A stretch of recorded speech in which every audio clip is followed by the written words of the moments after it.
سيئات أعمالنا من يهده الله فلا مضل له ومن يضلل فلا هادي له وأشهد أن لا إله إلا الله وحده لا شريك له وأشهد أن محمدا عبده ورسوله أما بعد أعوذ بالله من الشيطان الرجيم بسم الله الرحمن الرحيم عزیز سامعین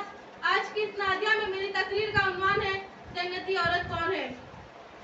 عزیز سامعین سب سے پہلے میں اس رب العالمین کا شکر ادا کرتی ہوں کہ اس نے ہمیں اسلام جیسی نعمتیں عطا فرمائی اور اس کے بعد میں اس بات پر اس کا شکر ادا کرتی ہوں کہ اس نے ہمیں زندگی عطا فرمائی اور زندگی میں بہت ساری نعمتیں عطا فرمائی، ماں باپ کی نعمت، اولاد کی نعمت، علم کی نعمت، عقل کی نعمت، صحت کی نعمت اور دولت کی نعمت اور بہت ساری نعمتیں عطا فرمائی۔ اور نہ صرف اس نے ہمیں زندگی کی نعمتیں عطا کی بلکہ اس نے ہمیں زندگی کی سہولیات بھی عطا فرمائی ہے۔ عزیز سامعین یہ تمام نعمتیں، یہ تمام سہولیات انسان کو ضرورت کے لیے دی گئی تھی، یہ تمام نعمتیں انسان کو آخرت کو یاد دلانے کے لیے دی گئی تھی، یہ تمام نعمتیں انسان کو اللہ کا شکر گزار بننے کے لیے دی گئی تھی۔ لیکن افسوس کی بات ہے ان نعمتوں کو پا کر ہم اپنی زندگی میں اتنا مست ہو چکے ہیں، اتنا مگن ہو چکے ہیں کہ ہم اپنی موت کو بلا بیٹھے ہیں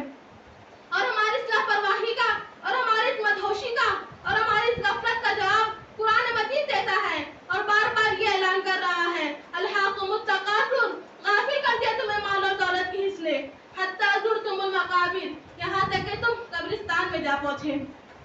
عزیز سامعین یہ قطع حقیقت ہے، اس بات کو ماننا ہی ہوگا کہ مجھے اور آپ کو موت کا مزہ چکھنا ہے، کیونکہ قرآن مجید میں اللہ تعالیٰ ارشاد فرماتے ہیں کہ کل نفس ذائقۃ الموت، تم میں سے ہر ایک نفس کو موت کا مزہ چکھنا ہے۔ کوئی نہیں بچ سکتا موت سے، کسی بادشاہ کو اس کا محل نہیں بچا سکتا، کسی غریب کو اس کی جھوپڑی نہیں بچا سکتی، کسی دولت مند کو اس کی دولت نہیں بچا سکتی۔ عزیز سامعین زندگی میں مست ہو کر، زندگی میں مگن ہو کر کیا یہ کبھی سوچا، کیا یہ کبھی فکر کی مرنے کے بعد میرا کیا ہوگا، میرے کیے ہوئے مال میں اللہ کو کیا جواب دوں گی؟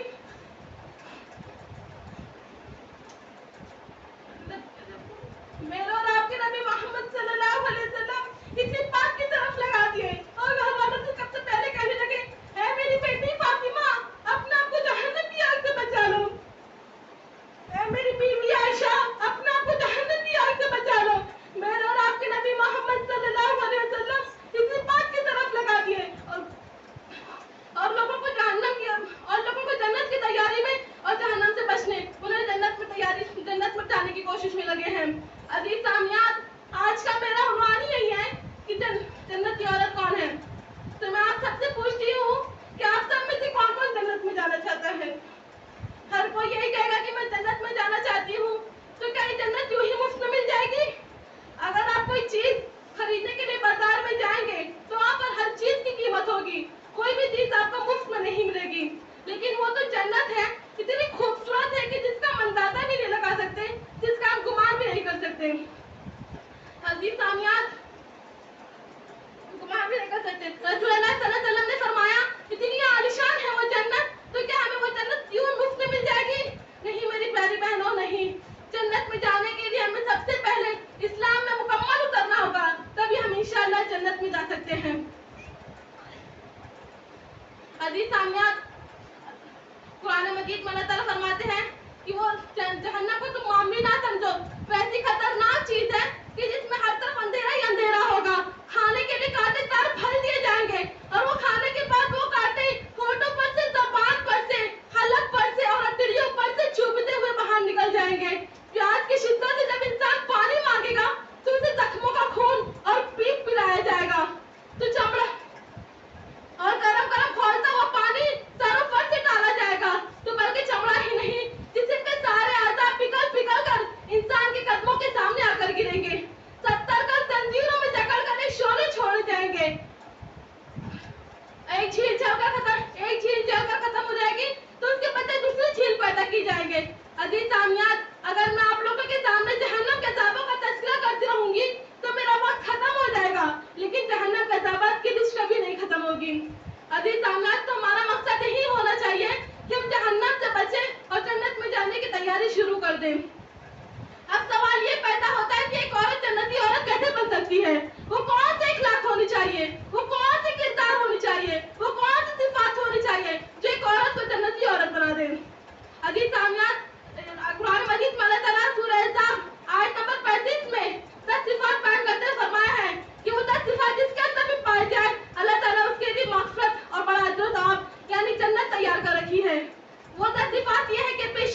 وبرکاتہ.